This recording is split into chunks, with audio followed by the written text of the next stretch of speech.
Look, I want to apologize to my father and my brother, who I've had many counterproductive political arguments with. Um, and probably in the scheme of things, it's not that bad. Like, we love each other. We're a tight family. But there is more space between us than there's ever been. And it's only getting worse, and it's probably kind of like, it's a part of the last 5 years or whatever of insanity. Like since COVID, it's just been really bad. COVID has made everything more extreme in my life in terms of the straight up practical problems, in terms of the personal conflicts, and in terms of my own attitude. Like I've lost a lot of faith in authority, essentially. A lot of trust. I won't preach, but I'm more afraid of authority than I am of viruses.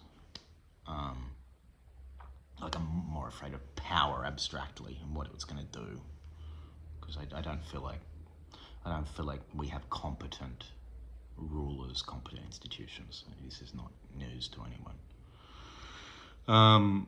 But I want to apologize to my dad and my brother. Like I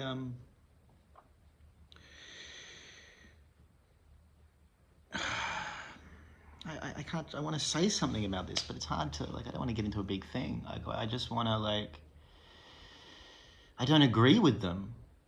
Like, I think they're making terrible mistakes. I'm terrified of what they're feeding collectively. But I really think that most political arguments, most fights that break out between people that know each other or acquaintances,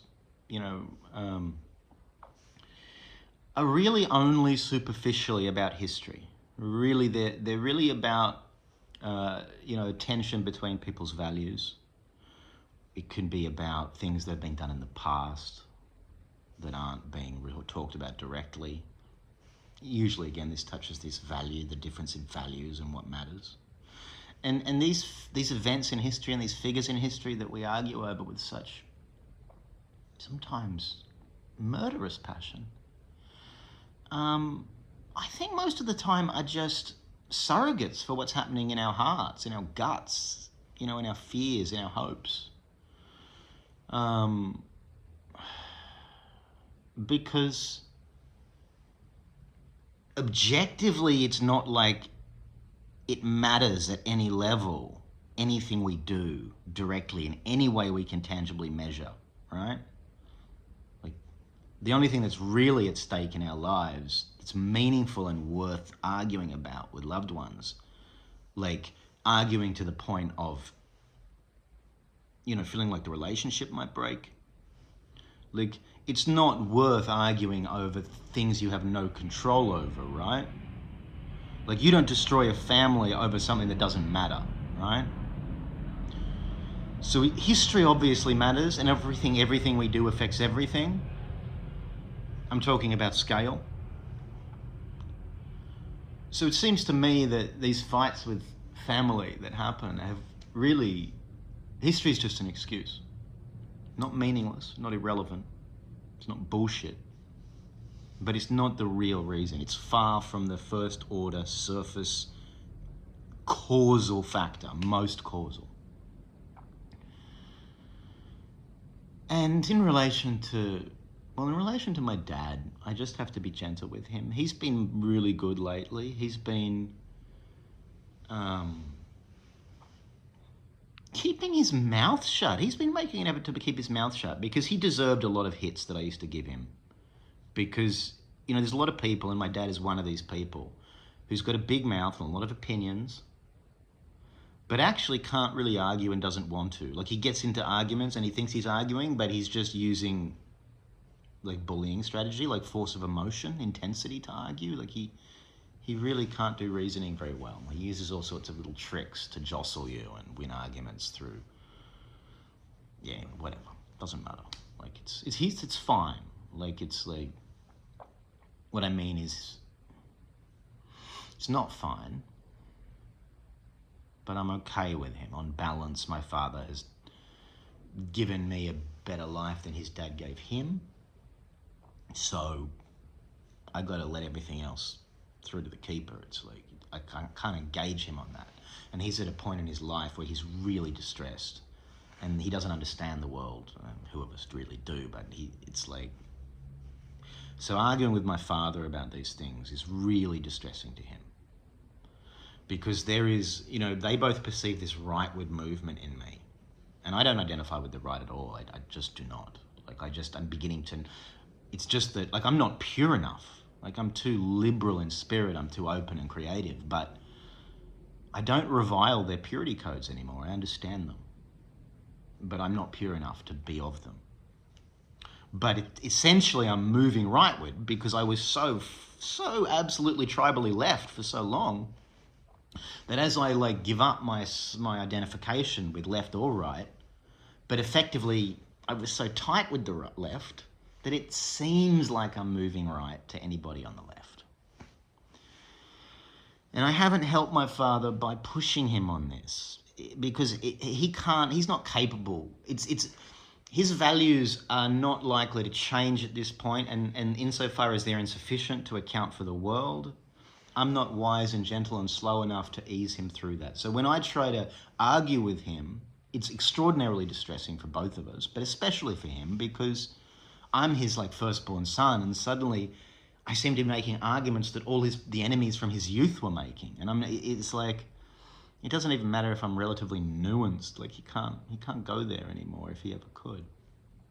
So anyway, I just need to shut up. And he's been making a real effort. He's been actually relatively fucking, compared to his whole life. And the last time I saw him, I really gave him both barrels in a sense. And it wasn't out of the blue, but there comes a point where it's just like, you have to do with a child. Like, you don't argue with everything they say. There's a point where parents get old enough that you just have to actually be like that, right? It's like, just let them say what they say. If they say it, keep your opinion to yourself. They're not going to understand it. In most cases, you don't need to have a battle. With my brother, it's a bit different. The roles are reversed a little bit. He's a lot younger than me, like nearly 20 years, and he's very left-wing, still, much more nuanced than my father, and he doesn't argue by... I fall into my dad's patterns with my brother. I end up relying on argument by authority, and even, I think, unconsciously I use this emotional force of will argument, because he's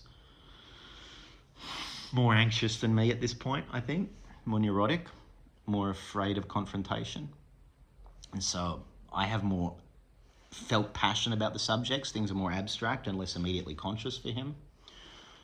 It's more of an intellectual game. So there's this, that triggers me, and then my intensity triggers him.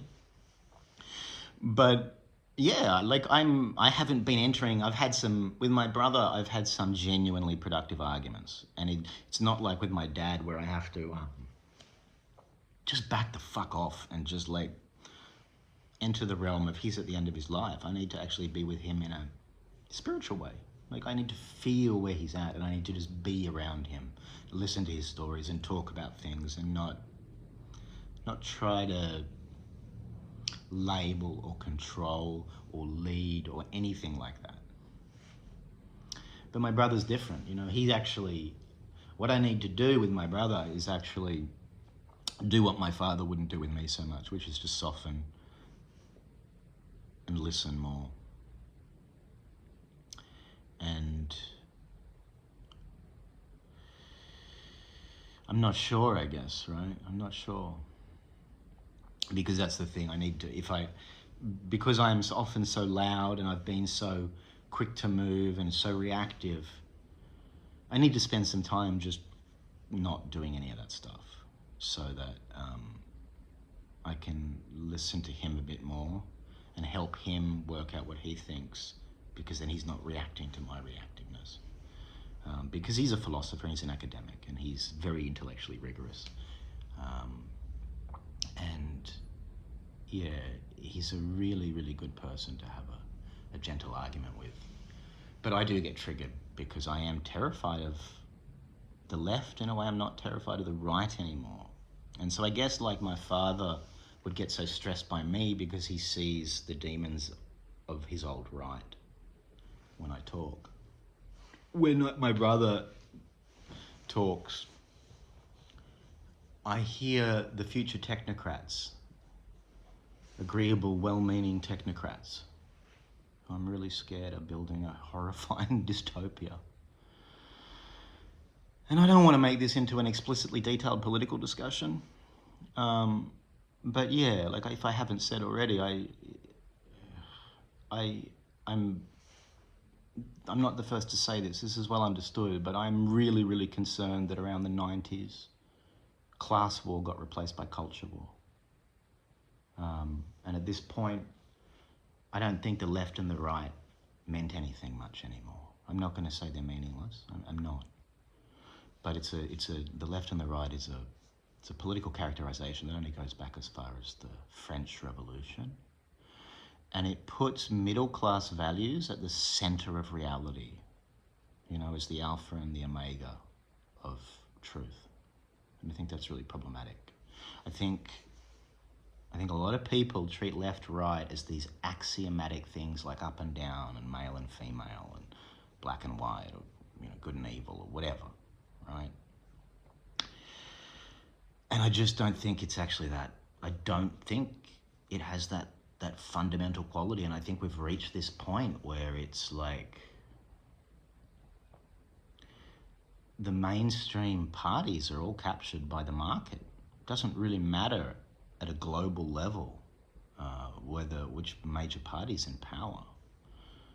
Like they all do the same things. I feel like the left, right, at the mainstream level, at the political functional level, is the level of discourse is just a red herring. It's a smokescreen. I feel like it neutralizes, it's anti-politics. It neutralizes genuine, productive analysis and like we're trying to synthesize something, right? Ideally, the left and the right both have a truth, and we're trying to synthesize it. But that's not happening anymore. And I don't know when it changed. I don't know. I don't know what I am exactly. It's almost trite now to call yourself politically homeless. But I'm sorry for how reactive I've been. And I'm far from a big culture warrior. I'm not. I'm really, I try to choose my words carefully. But it's amazing, it's like, in private with family, I've had many weak moments, of sending people links, of starting conversations unhelpfully. And there are so many things that are really important to talk about, but you can't just bring them up. Or if you do just bring them up out of the blue, you need to do it in perfect silence. Like something else can't be happening, right? And you have to do it with this zen, stillness. There has to be no harsh intentionality. It's almost impossible, right? And this is the problem. And I guess I'll just end on this because I don't want to argue with strangers. I don't want to argue with friends and family about history when it's about personal life. But at the same time, if nobody can talk about history and we all just we all just fight when it happens, so we don't talk about it, but we're getting more and more unhappy about the way history's unfolding, it seems to me that we're just literally psychically feeding the next war, right? Because the tension's got to go somewhere, and stakes are getting higher, people are getting more edgy, so we need to talk to each other, right? We need to have this conversation.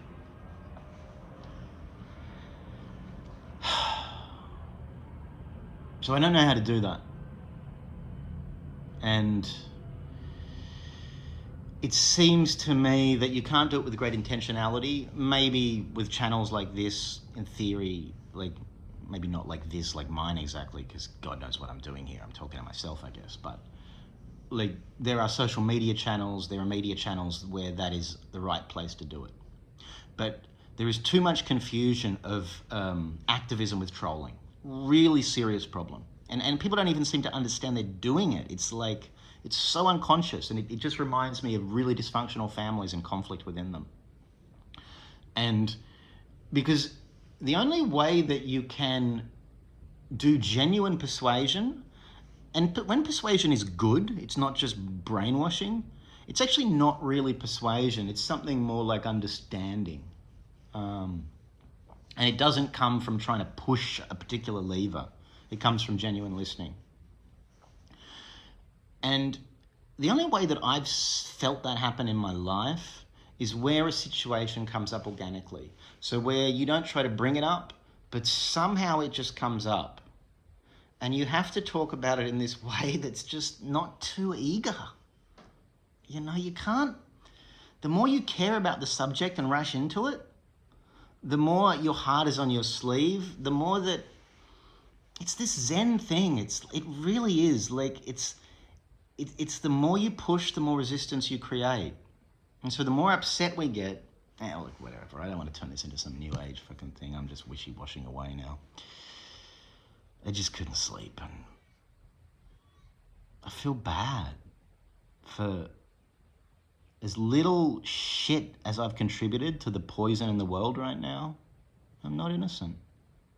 And as I come onto social media, I just want to like I'm sorry, brother. I'm sorry, Dad. And even my youngest brother, who doesn't get into political arguments with, like, I'm sorry for being so obsessed with politics and history that I haven't been able to form a relationship with you, you know, because you're not interested in, like, that stuff is like, it's not that you're not interested in it, but you've seen what happened in our family, and you're like, I don't want to go there. I don't want to, like, put my identity into this shit, you know? I don't know, maybe that's not fair, because you're a mystery to me. Because your heart is on your sleeve, the least of all of us, I guess.